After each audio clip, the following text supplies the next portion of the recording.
El ataque a las Torres Gemelas en el año 2001, en septiembre, 3,000 personas muertas, quemadas, sepultadas bajo cientos de toneladas de escombros, cuando 2 aviones que estaban tripulados por 19 terroristas árabes fueron y las dirigieron como misiles en contra de estas 2 torres. El huracán Katrina en 2005, ¿verdad? En Nueva Orleans, que casi acaba y arrasa con el puerto de Nueva Orleans. El terremoto de Chile, casi de los últimos que acaban de ver, que movió la inclinación del eje de la Tierra. Esto es impresionante, nunca había sucedido. El terremoto en Haití, la ciudad de Puerto Príncipe completamente devastada. Y ahora tenemos en este año el huracán Harvey en Houston. Gracias a Dios que en Dallas no nos llegó. Llegó en toda la costa del Golfo de México, del Atlántico. Houston, la mitad de la ciudad o más de la mitad completamente inundada. Imagínate levantarte en la mañana, que el agua te llegue simplemente al nivel de las rodillas. ¿Qué haces? Con toda la basura que se desparramó por todas las aguas, los botes de basura, las infecciones, hasta los lagartos se metieron, víboras, culebras, nadie podía meter las manos al agua sin antes y agarrar una torta o algo porque estaba infectadísima. ¿Y a dónde voy a ir? Al supermercado nadando? Como voy, no tengo ni siquiera un bote. Voy a la farmacia, necesito pañales para mi hijo o leche. De veras, ustedes no tienen idea lo que se vivió en Houston en los últimos semanas. Y ahora, ¿verdad? El huracán Irma, que ahorita precisamente está pegando ya en la península de Florida. Parece que se desvió un poco de Miami, va la tormenta tropical en Miami, se dirige hacia Tampa y hacia el norte de la Florida, que están esperando más de 7, escuchen esto, 7 millones de evacuados. ¿Saben ustedes lo que significa eso? 7 millones de evacuados. Tenemos una persona que nos habló, que nos dijo que simplemente de Miami a Orlando, que no es un viaje como de 45 minutos, hizo 24 horas manejando. De la línea de carros tan despacio, porque toda la gente, ¿verdad?, huyendo hacia el norte, hacia Atlanta, prefiriendo, ¿verdad?, rescatar su vida que poder morir. Todas estas tragedias y todos estos acontecimientos nos tienen que recordar las verdades que vamos a continuar a desarrollar, y todos tenemos que recordar algo en primer lugar. La Biblia dice en Hebreos 9:27 que todos estamos sentenciados a muerte, porque es necesario que todos nosotros muramos, así está escrito, inmediatamente después de que tú mueras y de que yo muera, viene el juicio. No hay transmigración de las almas, no hay reencarnación, no hay purgatorio, no hay un lugar intermedio.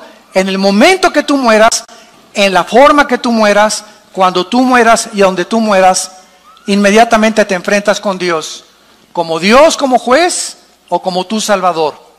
Este mundo, ¿verdad?, es completamente temporal y frágil. Ahora bien, si tenemos en cuenta que todos tenemos que morir, fíjense cómo cambia la perspectiva cuando venimos a la Biblia que cuando estamos lejos de Dios.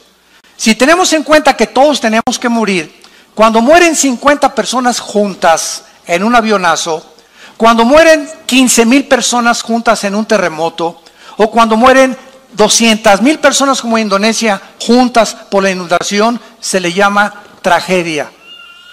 No se le llama tragedia cuando morimos individualmente.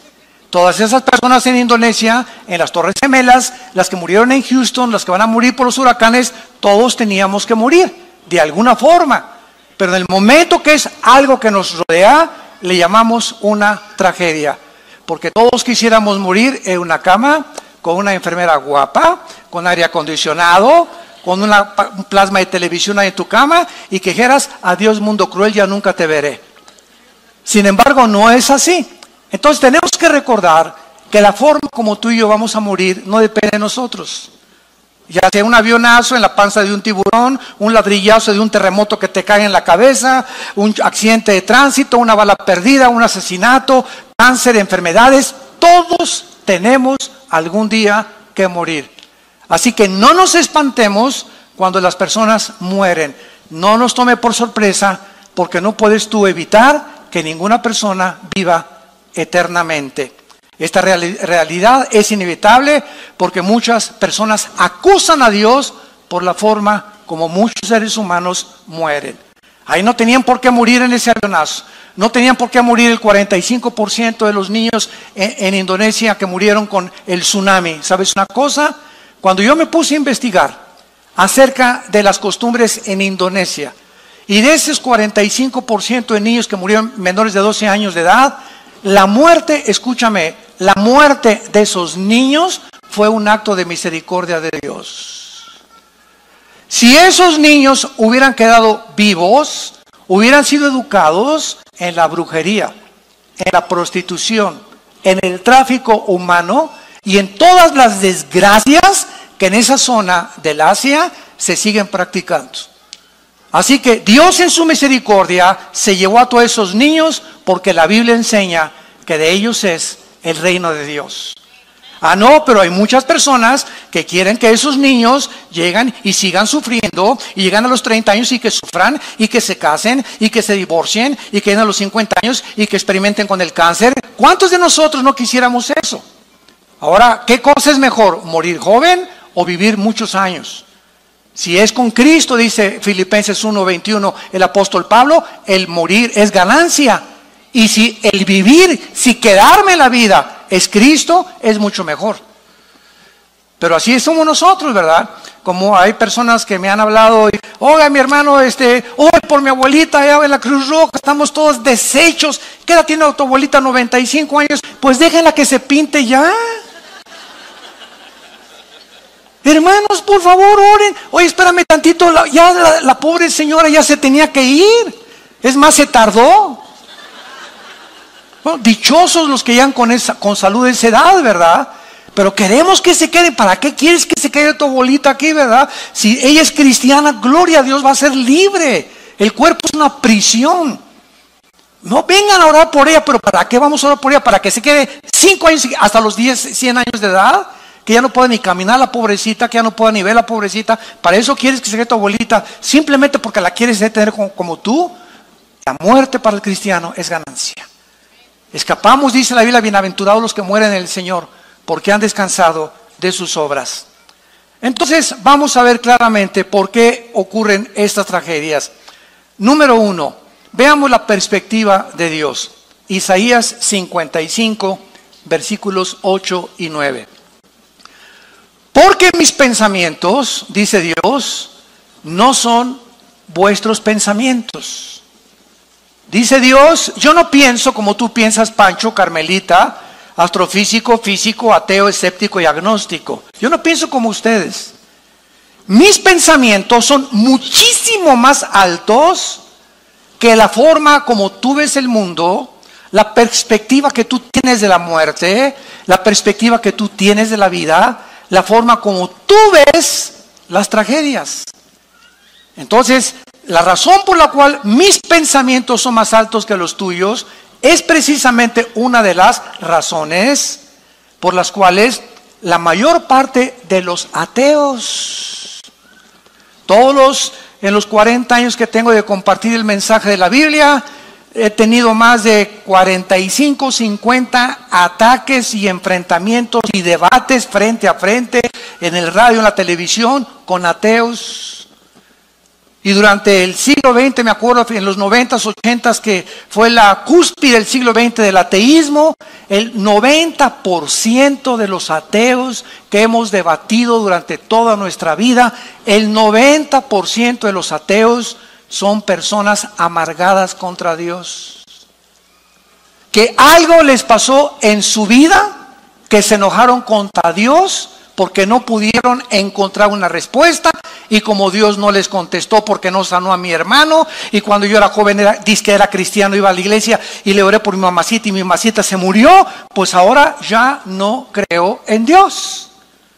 Qué terrible que el hecho de no entender a una deidad y la forma como Él opera en el mundo llegue a los seres humanos a la conclusión de decir, pues es que yo puedo ser más sabio que tú, Dios, y yo si fuera tú, yo no haría lo que estás haciendo, ni permitiría las cosas que estás haciendo, pero papá, tú no eres Dios, ni yo soy Dios tampoco.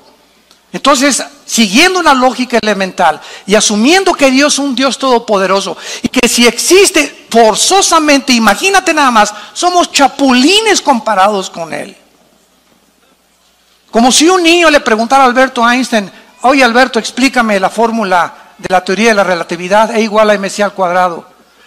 La energía igual a la masa por la velocidad de la luz al cuadrado. ¿Qué le diría Alberto Einstein al niño chamaco con cabeza de ostión?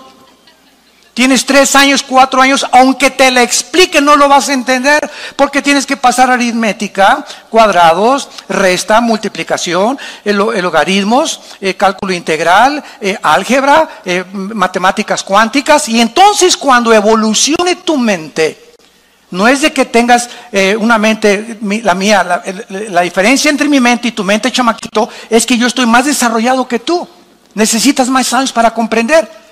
Pues así son las cosas espirituales también. Con la mente de chapulín que tenemos, queremos entender a una deidad superior a nosotros y pedirle cuentas. Y la Biblia le llama soberbia, soberbia intelectual. Cuando miramos la vida desde la perspectiva de la eternidad, lo que a nosotros nos puede parecer, síganme con mucho cuidado, lo que a nosotros nos puede parecer como tragedias, muchas cosas realmente a los ojos de Dios no lo son. Veamos un ejemplo, el más grande de toda la historia humana, la muerte de Jesucristo.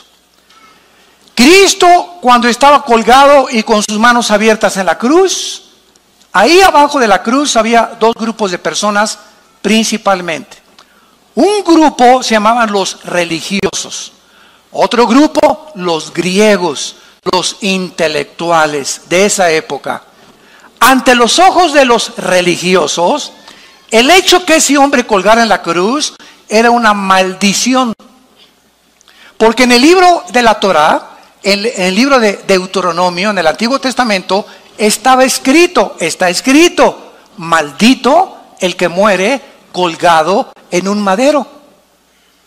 Entonces, los fariseos chocaron y vieron que eso decía la ley y la experiencia decía otra cosa. No, es que a los ojos de la ley, tú eres maldito, tú no puedes ser nuestro Mesías. Era una locura para ellos, ni siquiera considerar que la muerte de Cristo era para la salvación de los seres humanos. Y los griegos, por el otro lado, al ver a Cristo colgado en la cruz, de acuerdo a la filosofía griega, que dominó 150 años en el siglo de oro antes de Jesucristo, los dioses de Neptuno y los dioses de Zeus y los dioses, los titanes de los griegos, era imposible que en toda la mitología griega pudiera existir ninguna historia en la que un padre o un dios tratara de matar a su hijo o no rescatar a su hijo cuando estuviera sufriendo de manos de los humanos. Entonces Dios en su infinita sabiduría nos dice en la primera carta a los Corintios, y este pasaje fue uno de los pasajes que me ayudaron a mí a convertir mi alma a Cristo antes de que yo mismo era ateo, fui ateo antes de ser cristiano. Y a mí me confundían todas estas cosas, lo mismo que a muchas personas que nos escuchan. Dice en 1 Corintios capítulo 1, versículo 21 en adelante: porque ya que en la sabiduría de Dios, el mundo no conoció a Dios mediante la sabiduría, agradó a Dios salvar a los creyentes por la locura de la predicación. Porque los judíos piden señales, piden milagros, y los griegos buscan sabiduría. Pero nosotros predicamos a Cristo crucificado, para los judíos ciertamente tropezadero, y para los gentiles locura, mas para los llamados, judíos como griegos, Cristo poder de Dios y sabiduría de Dios. Porque lo insensato de Dios es más sabio que los hombres, y lo débil de Dios es más fuerte que los hombres. Vemos nosotros que la muerte de Cristo fue una acción que Dios determinó, que Dios escogió de una forma voluntaria para enloquecer la sabiduría de los seres humanos.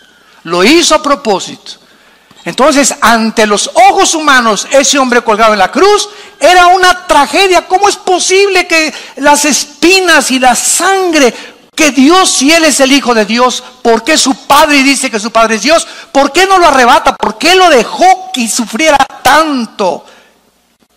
Esa era la perspectiva humana. Pero detrás de eso que parecía tragedia ante nosotros, se escondía detrás de eso la sabiduría de Dios. Se escondía la mente de Dios. Se escondía el plan más grande de toda la redención humana. Porque Dios escoge lo insensato para nosotros, para tratar de enloquecer nuestra propia sabiduría y nuestra forma de pensar. Porque ningún ser humano, como acabamos de leer, a través de la investigación científica o de un análisis intelectual o clínico o filosófico, nunca un ser humano podría llegar a conocer a Dios. Dios tuvo que bajar del cielo hace 2000 años en la persona de su Hijo Jesucristo.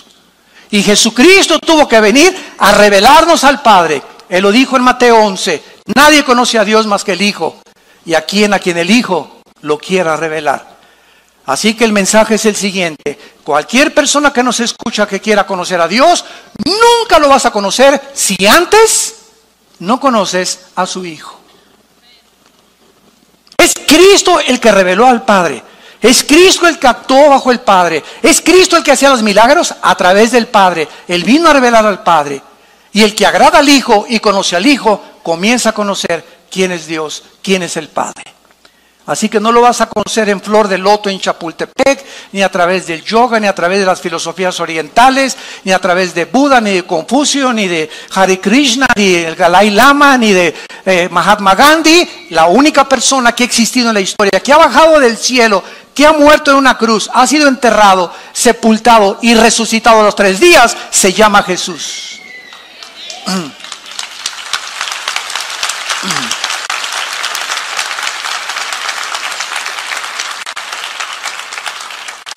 Ahora bien, las catástrofes tienen que ocurrir antes que venga Cristo. La Biblia profetizó, habrá pestes, hambres, terremotos, sediciones en diferentes lugares.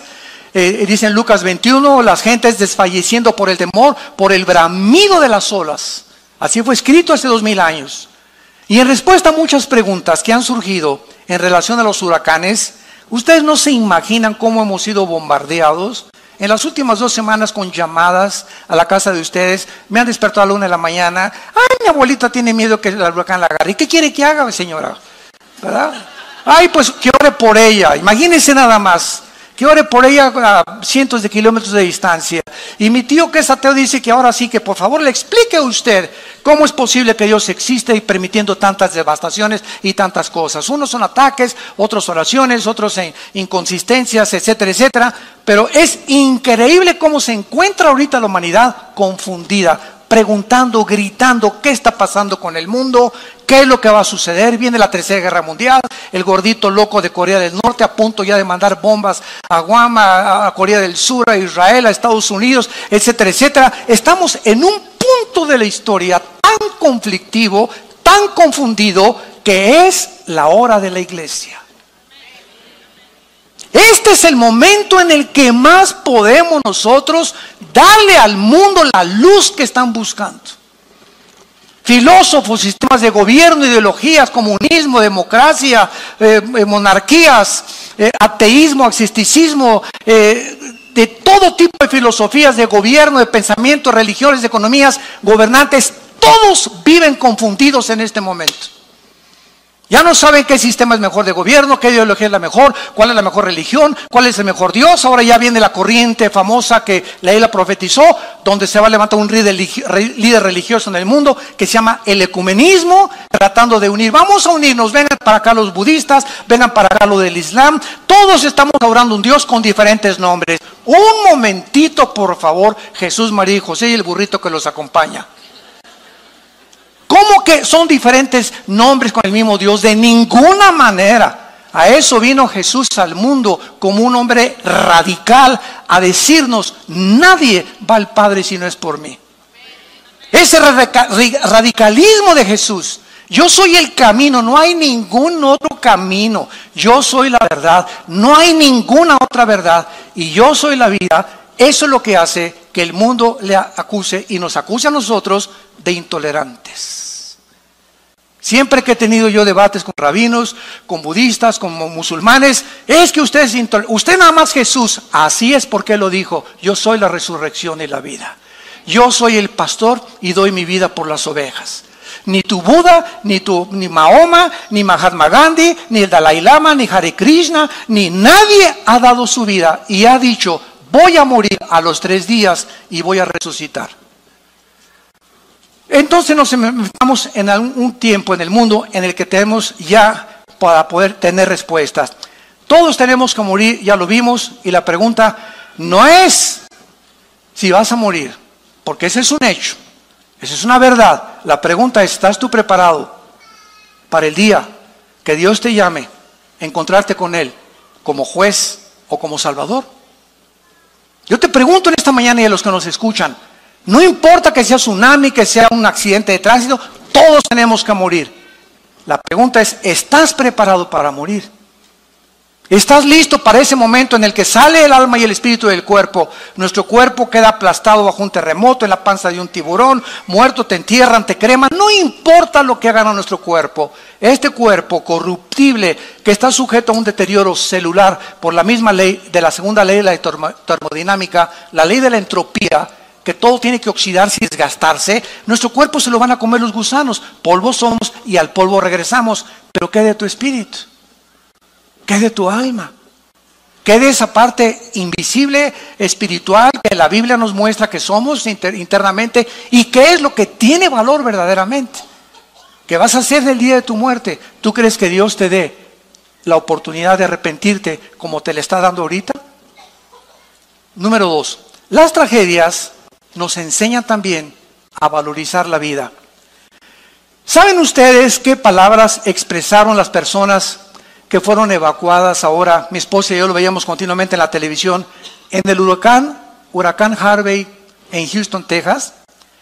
Nadie estaba lamentando: mi televisión se quedó allá, mis palos de golf, mi caja con mis joyas.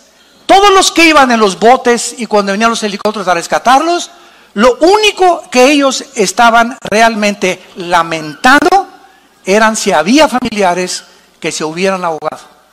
Pero en cuanto veían a un hijo, o ahí está mi papá, o ahí está mi mamá, no les importaba nada de lo que había sido destruido, ni cómo van a enfrentar el futuro. Mamita, me importa que tú estés vivo, hijos, estamos vivos, somos una familia, vamos a seguir adelante. Ellos comenzaron a valorizar que verdaderamente lo único que tiene valor es la familia. Las caras de alegría: ahí está mi mamá y salvaron a mi hijo. Y grita, hasta por el perro estaban contentos que lo habían salvado. Ninguno de ellos comenzó a decir: ¿por qué no sacaron mis palos de golf? ¿Por qué no me sacaron las refacciones que tenía en mi garage? Nadie lamentaba su televisión, su carro o sus bienes materiales. Se lamentaban por la gente perdida, ahogada, y se alegraban por sus familiares salvados. Jesús dijo en Lucas 12:15: la vida del hombre no consiste en los bienes materiales que posee. No importa lo rico que hayas alcanzado en esta vida, ni los millones que hayas logrado. ¿Sabes una cosa? Todo eso se va a deshacer como la polilla. Y quiero decirte algo: Dios ha ido advirtiendo lo siguiente. Dios no está en contra de los ricos. 1 Timoteo capítulo 6:17 no les dice que vendan todo. Les dice que no es el dinero el pecado, sino el amor a lo que tienen, que no guarden de más. Entonces, recordamos 2008. La bolsa de valores hay 777 puntos. 62 billonarios, no millonarios, billonarios se suicidaron. Oiga, pero si tenían, no millones, billones, pero no los tenían debajo de la almohada ni el colchón. Todo ese dinero que tú crees que los ven los millonarios, lo tienen invertido. O bienes raíces, propiedades o en acciones. Y se desploman las acciones y se quedan completamente en la ruina. Y como todo su corazón y toda su motivación era el dinero, mientras tuvieran ese dinero, dormían a gusto, desaparece donde tenían puesto su corazón en una fábrica de ídolos. Y cuando el ídolo se derrumba, ellos ya no quieren seguir viviendo. ¡Qué tristeza! Dios deshace como polilla, dicen los salmos, lo más apreciado del hombre. Todas esas personas en Houston, ¿cuándo se imaginaron que de la noche a la mañana, se iban a quedar con los chones con que salieron de su casa? Y no fue eso todo el susto, escuchen esto. Descubrieron días después que las compañías de seguros no aseguran casas por inundación, para acabarla de amolar. La compañía de seguros no hay pólizas, y si tú la quieres comprar te cuesta muchísimo más. Está garantizado contra incendios, un árbol que le caga el techo, una explosión de gas dentro de la casa, pero no por inundación. Así que miles de personas ahora en Houston y en Miami se van a quedar sin casa y van a comenzar de ceros su propia vida.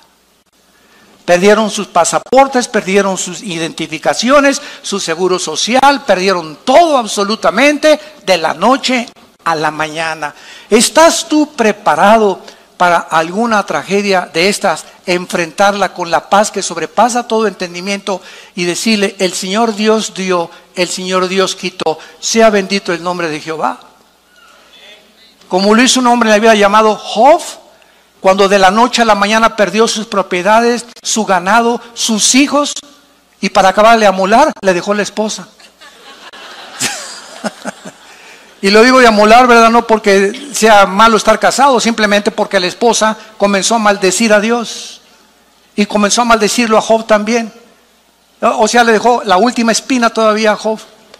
Pero lo más lindo, ¿verdad?, es que vemos que al final del libro tienen el doble de hijos, le deja la misma esposa, le trajo a Miss Universo y fue un hombre felizmente murió felizmente. Entonces, las tragedias nos enseñan a valorizar la vida. Además, las tragedias unen a toda clase de personas. Los salvavidas, cuando vino ahora el huracán en Houston, no le decían a los que estaban flotando, ahogando: ¿eres del PRI o del PAN?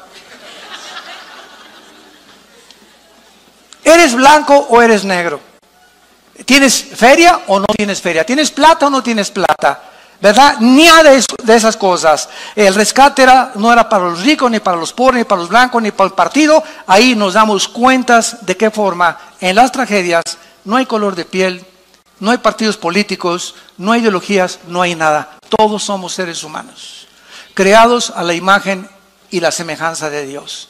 Y todas las cosas que nos dividen, tonterías, ¿verdad?, que se llegan a matar porque tú eres de otro partido. Pues tú le vas a las Chivas, yo a la América, y te voy a agarrar botellazos, porque yo soy americanista. Y si sale el camión de la UNAM, de los Pumas, y sale otro camión, le rompen los cristales y lo voltean porque le ganaron a los Pumas. Qué increíble es el ser humano, y de cómo las pasiones combaten dentro de nosotros por minimidades, por tonterías. Y finalmente encontramos también, ¿verdad?, que el mundo no va a funcionar nunca sin Dios. Un desastre como este huracán nos recuerda que este mundo no funciona, pero el próximo sí lo hará. Y ese fue el sentimiento de todos los santos a través de la Biblia. Dice en Hebreos 11, versículo 13: conforme a la fe murieron todos estos, tanto los mártires como los no mártires, sin haber recibido lo prometido, sino mirándolo de lejos, creyéndolo, saludándolo y confesando que eran extranjeros, peregrinos sobre la tierra, porque los que esto dicen claramente dan a entender que buscan una patria. Pues si hubieran estado pensando en aquella de donde salieron, ciertamente tenían tiempo de volver, pero anhelaban una mejor, esto es celestial, por lo cual Dios no se avergüenza de llamarse Dios de ellos, porque les ha preparado una ciudad. Todos estos hombres que han muerto atrás de nosotros, desde el siglo XX hasta atrás, y que han seguido a Jesucristo, nunca consideraron que esta vida era eterna. Todos aceptaron la perspectiva: soy peregrino en este mundo, mi vida va a pasar así. Los que ya pasamos del 5.º piso lo sabemos. Así pasa la vida, pero así. Vemos los nietos, los hijos y nos damos cuenta qué rápido envejecemos. Y comienzas a valorar qué es lo más importante para la vida. Y nos damos cuenta la vanidad, la vaciedad, la falta de propósito y de sentido que la mayor parte de los seres humanos tienen. Todos luchando. ¿Qué vas a estudiar? Una carrera donde pueda haber más feria. ¿Y de quién eres compadre? De mi compadre el diputado que me va a ayudar a conseguir un puesto para poder seguir robando. ¿Y qué es lo que anhelas en la vida? Hacer dinero. Ser como Steve Jobs y fundar una opción como Apple. Y ganar dinero por acá o ser un músico conocido. Y ya cuando alcanzas esto, van a ustedes a concluir como están concluyendo las estrellas de televisión y de cine del siglo XXI. Y lo digo porque es público. Entrevistaron hace poco a Madonna y le preguntaron que qué pensaba ella que pasaba ya de los 50 años de edad. Y contestó, sufro de pensar que en el momento que ya no tenga público, ¿qué voy a hacer? Porque mi adrenalina y la forma en la que me sostiene es el público, y sin público yo me moriría. ¿Qué hace un gobernante cuando fue presidente de la República y sale? ¿Ahora qué sigue? ¿Qué sigue? ¿Cuál es el monte a escalar? ¿Cuál es el monte a escalar cuando Elvis Presley descubrió, verdad, de que la vida era fatua, con millones de seguidores, con mujeres, y comienza a drogarse? Michael Jackson y todos los artistas, deportistas, boxeadores, políticos que llegan a los 40, 45, 50, alcanzaste lo que querías, ¿y después qué?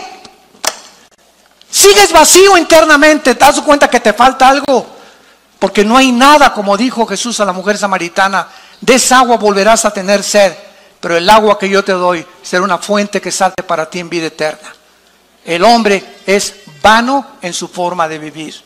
Siempre el dinero y el show y por aquí y el fashion y esto y el otro. Y siempre estamos pensando, nuestras cabezas tan llenas, y de repente sin que te des cuenta, ¡pum!, llega la muerte. Y todos tus planes, todos tus pensamientos, todas tus ambiciones, como el vapor, ¡pum!, se desvanecen y estás delante del trono de Dios. ¿Qué hiciste con tu vida, hijo? Carlitos, Pancho, Carmelita, Lupita. ¿Qué hiciste con tu vida? Pues nada. Y esta es la forma en la que la Biblia nos advierte que algún día tenemos que entregar cuentas a Dios. Ahora, muy bien, veamos ahora clásicamente la muerte de los niños. La Biblia nos enseña que todos los menores de edad, cuando mueren por no ser responsables de sus acciones, ellos están cubiertos por la sangre de Jesucristo. Síganme con mucho cuidado. La inocencia de Adán no se compara con la inocencia de un niño después del nacimiento de la raza humana. La inocencia de Adán era una inocencia sin culpa legal. En otras palabras, Adán no fue creado y traía en su pasado culpa que expiar. Nació sin absolutamente nada en la que Dios no le podía decir, pues tengo que pagar por ti y etcétera, etcétera, porque él no había pecado. Pero de Adán a nuestros días, todos los niños que nacen inocentes, pero con una culpa de por medio. Porque todos nacimos en pecado. En pecado nos engendró nuestra madre, Salmo 51. Hemos todos nacidos alejados y destituidos de la gloria de Dios. Pero esa culpa con la que nacieron los niños, la Iglesia romana le llama el pecado original. Y cuando los bautizan, ellos enseñan, cosa que no está en la Biblia, que se les borra el pecado original. No importa cómo se porten después, hayan sido borrachos, paranderos y jugadores, ellos ya desde niños ya tienen el pecado original por el bautismo, ¿verdad? Esto es una barbaridad a la luz de la Biblia. Entonces, ese pecado original, que es el con el cual nacimos, al adquirir conciencia, los niños, 7, 8 años de edad, comienzan a adquirir responsabilidad de los padres para que les den el plan de la salvación, y a esa edad rescatarlos de esa culpa para que no crezcan en su adolescencia con ella, que crezcan con Cristo a los 7, 8, 9 años de edad, tal vez ya hasta muchos antes, y poder comenzar a encaminarlos en caminos que conducen a la justicia, la santidad y la verdad de Dios. Qué grande responsabilidad ser padre de familia, qué enorme responsabilidad. Ahora, la muerte para el cristiano, ¿verdad?, es muy diferente. No importa cómo muramos, no importa las tragedias que atravesemos, la Biblia nos llena de esperanza. Por ejemplo, el Salmo 116, apúntalo, porque te puede servir para las personas que mueren y leérselo. Dice el Salmo 116, versículo 15, estimada es a los ojos de Jehová la muerte de sus santos. Cuando un cristiano muere, Dios y los ángeles dicen, alabío, alabao, alabim bomba, ya viene, ra, ra, ra. Y aquí, ay, ¿para qué te lo llevaste? Porque el instinto de sobrevivencia nos hace actuar de esa manera. Nosotros queremos que todos, ¿verdad?, nuestros seres queridos se queden hasta los 80, hasta los 100, hasta que con nosotros. Porque esa es la tendencia del ser humano. Porque no sabemos qué hay después de la muerte. Pero Jesús vino a quitarnos la cortina, a descorrer el velo y mostrarnos que cuando un cristiano muere, no se imaginan el paraíso a donde están nuestros seres queridos, o hermanos o hijos que se hayan muerto. Ellos se encuentran, qué Disneylandia, ni qué Reno Ventura, ni qué nada, ni qué Riviera Maya, se encuentran descansando, contentos, con el pandero, alegres, en un lugar millones de veces mejor que este basurero de planeta donde tú y yo vivimos. Pero queremos que regresen y se queden con aquí. Hay hermanos que también han dicho, hermano, ayúdame a resucitar al muertito. Es cristiano, sí, déjenlo, ¿para qué se va a dar un susto si regresa? Imagínense nada más, ¿no? Es que Cristo dijo que resucitar, espérame un ratito, lo hizo para demostrar su deidad. Pero ¿para qué quieres que resucite? ¿Para qué quieres que regrese de basurero? Está mucho mejor en el otro mundo que vive. Pero así somos los seres humanos. Dice la Biblia en Hebreos capítulo 14, versículo 32, lo mismo acerca de la muerte para los cristianos. Proverbios 14, 32. Por su maldad será lanzado el impío, mas el justo en su muerte tiene esperanza. No hay ninguna esperanza para el que muera y nos esté escuchando ahorita sin Cristo. Si tú mueres en este momento que escuchas este mensaje, hoy en la tarde, o tal vez dicen que vienen terremotos más grandes a México, te cae un ladrillo de la chimenea en tu cuarto y no amaneces mañana y no te volvemos a ver. Si tú mueres sin Cristo, no lo digo yo, lo dice este libro que se llama la Biblia, tú vas a ser condenado eternamente, lejos de la presencia de Dios. Y cuando estés en la otra vida, siempre recordarás que Dios te habló a tu corazón en esta mañana. Y yo estoy seguro que cuántos de ustedes, y hay cantidad de millones de personas que ahorita no están escuchando, que Dios les está hablando por última vez. Que ya no va a tratar Dios con tu vida, te ha hablado muchas veces, pero por tu corazón endurecido amontonas ira para el día del juicio justo de Dios. Y vemos también en Isaías 57, este pasaje me encanta, Isaías 57, perece el justo y no hay quien piense en ello. Los piadosos mueren y no hay quien entienda que delante de ellos la aflicción ha sido quitada. Entrará en la paz, descansarán en sus lechos todos los que andan delante de Dios. Y así es la vida. Muere un artista y hasta Bellas Artes y rodean y mariachis y 10,000 personas y viva por aquí, por allá, y muere por allá San Francisco de Asís y las ratas lo acompañan al entierro. Así es la vida. Y muere un presidente, y muere un cantante, y muere este, y muere por aquí, por allá, y las televisiones y todo, y entrevistas, y cómo murió, y murió de un pasonzototote de drogas, murió de un pasontote de alcoholismo, murió porque mató a su esposa, y se envenenaron, o lo que quieras, pero la gente los levanta, y lo que los hombres tienen por sublime, Dios lo tiene como abominación. Y así es la vida. No nos sorprendamos. Porque el mundo alaba y exalta a aquellos que no merecen, pero para ellos fueron buenos por lo que fueron buenos futbolistas, buenos cantantes, buenos artistas, buenos políticos. No digo que todos, pero así es la forma como la Biblia nos dice. Muere el justo y no hay ni siquiera que se acerque a su cementerio. Ahora vamos a ver nosotros qué es la diferencia cuando nosotros vivimos a la luz de la eternidad. ¿Qué diferencia tan grande? Cuando una persona ha aceptado a Jesucristo como su Señor y Salvador, y las personas que le han rechazado, el cristiano es una persona que no tiene ninguna religión. ¿Sí me escucharon, verdad? Tú puedes ser evangélico, puedes ser bautista, puedes venir a Vida Nueva, puedes ser bautizado, remojado y colgado, puedes ser mormón, testigo de Jehová, adventista del séptimo día, católico. No me importa el título de la botella que tú le has puesto a tu vida. Unos católicos, otros protestantes, otros mormones, etcétera, etcétera. Cuando venga Cristo, nunca va a haber el título ni la religión a la que perteneces, sino qué está dentro de la botella.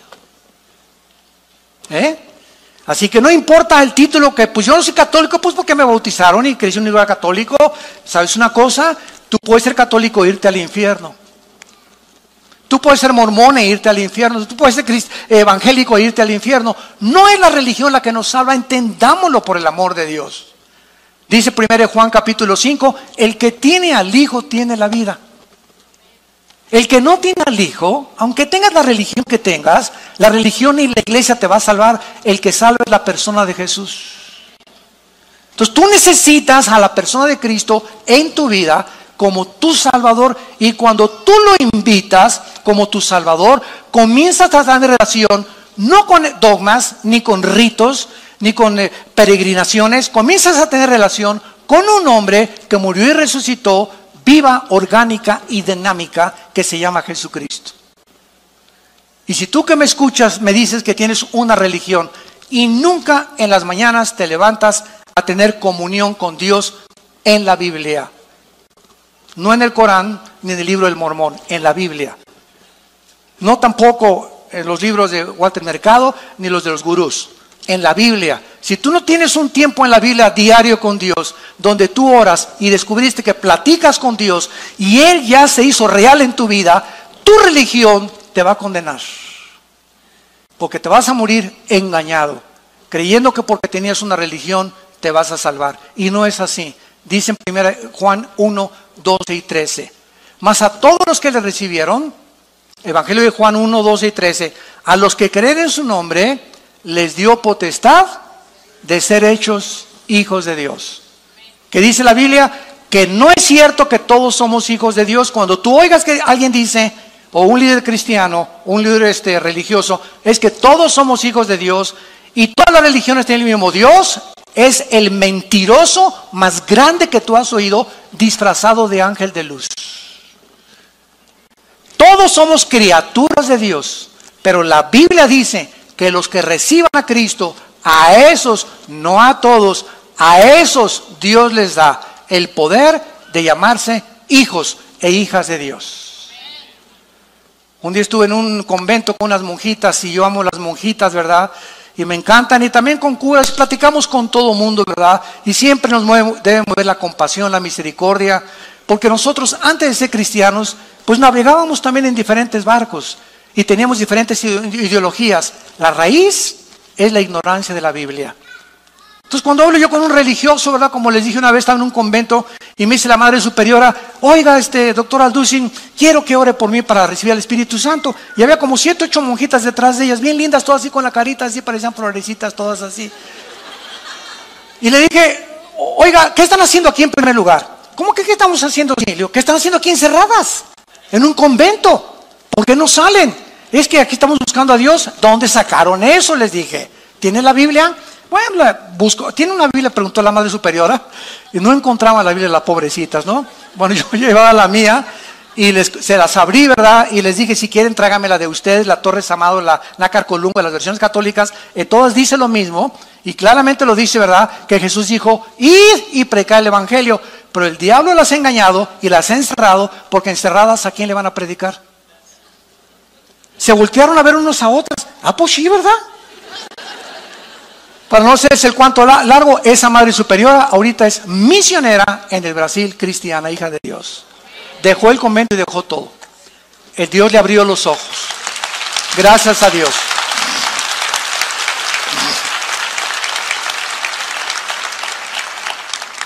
Jesús profetizó a sus discípulos que vendrían estos tiempos, aumentaría en el mundo las guerras, el hambre, el odio, la falta de amor, la deshumanización y la falta de afecto natural. Y el síntoma, damas y caballeros, para terminar, más grande de descomposición social. No nos asustemos de los tsunamis, terremotos que van a venir y van a azotar el mundo, y muy pronto ya soy en los cascos del Apocalipsis, en el cielo, que viene Jesús pronto por nosotros. La iglesia va a salir antes de que todos los juicios del Apocalipsis caigan sobre el mundo. Es una promesa de Cristo. Asustémonos de la descomposición social de los matrimonios. El matrimonio es la institución más santa y más sagrada que Dios estableció. El matrimonio es el fundamento de todas las sociedades y la familia. Y de acuerdo a este libro, la familia es un papá, un varón, una mujer con hijos. Esa es la familia para Dios. No es un hombre con un hombre y una mujer con una mujer. Eso ya es la descomposición más terrible, más degradante, más inmoral a la que la sociedad humana ha llegado. Como un síntoma de que la sociedad ha llegado a los juicios de Dios. No echemos la culpa a Dios. ¿Por qué muere tanta gente? ¿Y por qué estos terremotos? Veamos el comportamiento y el pecado tan descarado donde el ser humano está aceptando esto como algo normal. Y no es normal, es pecado. Un matrimonio es entre un hombre y una mujer, un perro y una perra, un gato con una gata, un león con una leona, un caballo con una yegua. No es un caballo con un caballo ni un perro con un perro. Dejemos la Biblia, la naturaleza misma nos enseña la multiplicación de las especies, por eso hay el género femenino y el género masculino. Eso no fue una obra de la evolución, no es una coincidencia que yo haya nacido con órganos reproductores masculinos y mi esposa femeninos. ¿Para qué? Para unirnos los dos. Un niño necesita una mamá, un niño necesita un papá, no necesita dos mamás y dos papás. Un niño que crezca sin un papá pierde la imagen masculina, y de acuerdo a estas estadísticas, casi el 60% del homosexualismo es de personas que nacieron en matriarcados. Donde en el lugar es la mamá la que manda y el papá está borrado completamente. Y el hijo se identifica con la mamá porque el niño necesita la identidad de un padre. El niño necesita la identidad de una madre. Pero hemos llegado a este grado en el mundo de la sociedad y por eso los juicios de Dios están como nunca van a venir. Porque nos estamos descomponiendo, entendámoslo, nos estamos descomponiendo. Estamos pensando que la economía y esto y que es la moral a lo que Dios le da importancia en la Biblia. Tú tienes en esta tarde la oportunidad de arrepentirte de tu vida, de ayudar que te cambie el Espíritu Santo. Cristo vino para transformar nuestras vidas, para darnos paz, para darnos dirección, para abrir nuestro entendimiento y entender por qué nací, cuál es mi propósito en el peregrinaje. Vamos de pasada por este mundo. Nos está esperando un mundo muchísimo mejor. Vengamos a la cruz en esta tarde. Ven a la cruz y tus pecados, si fueren negros como el carbón, como la blanca lana, vendrán a ser. Porque Dios muestra su amor para con nosotros, en que siendo un pecadores, Cristo murió por nosotros. En otras palabras, el mensaje de la Biblia no es: mira, deja la borrachera, deja tu amante, deja tu homosexualismo para que Dios te acepte. Ese no es el mensaje de la Biblia, ese es el mensaje de las religiones. Esa es la gracia, es lo que hace diferente el mensaje de este libro a las demás religiones. El mensaje de la Biblia dice: ven cómo estás, eres homosexual, ven a la cruz. Cristo murió por ti, por los pecadores, no vino por los buenos. Eres borracho, parrandero y jugador, eres un adúltero, eres adicto a la pornografía, ven a la cruz, así como estás. Y si tus pecados fueron negros, mataste a 30 personas, abortaste a 50 niños, ven así como estás, con esa culpa que te está destrozando, y la sangre de Cristo nos limpia de toda maldad. Es el mensaje de la cruz. Vengan como están. Ven cómo estás. No digas: es que yo quiero primero cambiar. Es que nunca lo vas a hacer. Si así fuera, si hubiera alguna fuerza en nosotros que nos pudiera proporcionar la paz y que pudiéramos cambiar, no hubiera muerto Cristo en la cruz. Pero Él murió precisamente por nuestra debilidad, por nuestra incapacidad de vivir para Dios. Ese es el mensaje de la cruz. Si no fuera así, entonces la muerte de Cristo fue un desperdicio. Tenemos que entender este mensaje y compartir este mensaje. Dios nos acepta así como estamos. Yo cuando vine a Cristo era un pobre en el suelo, sin destino, ateo, borracho, experimentando con algunas drogas, con un odio tremendo contra el mundo entero, retando al cristiano, retando a todo mundo, contra toda autoridad, ¿verdad? Me decepcioné del comunismo, me decepcioné de los gurús, etcétera, etcétera, de los Hare Krishna, ya no sabía qué hacer con mi vida, intenté quitarme la vida 2 veces. Y en ese sentido, mi hermano Alejandro, que lo conocen ustedes, que es pastor de esta iglesia, fue el que me abrió la Biblia y me dijo: ven a Cristo, no te invito a una religión, ven a Cristo, dale la oportunidad. Le has dado oportunidad a Buda, metiste a Buda tú, metiste el programa de Buda, metiste el programa del Maharashi, metiste a Walter Mercado, metiste a los brujos, metiste a los astrólogos, metiste a Bertrand Russell, a Nietzsche. Abre la puerta ahora al programa, al software de Dios. Es gratis, me dijo, dale la oportunidad. ¿Por qué no le das la oportunidad? Lo vi muy lógico, muy convincente. Caí de rodillas y le dije: Jesús, si tú eres el Hijo de Dios, aquí estoy. Yo no te prometo, yo no puedo cambiar nada en mi vida. Vengo a abrazar tu cruz para que tengas misericordia de mi pecador. Ese es el mensaje que Dios te comparte en esta tarde. Ven a la cruz, arrepiéntete de tus pecados y dile ahí desde tu lugar en este momento, así con tu rostro inclinado: Señor mío y Dios mío, te pido perdón por mis pecados. Te pido perdón por mi vida pasada, porque no he hecho lo que es agradable delante de tus ojos. Y he descubierto esta mañana que tampoco puedo yo cambiar. Mis pecados son más grandes que mi fuerza de voluntad. Por naturaleza nací pecador y amo el pecado.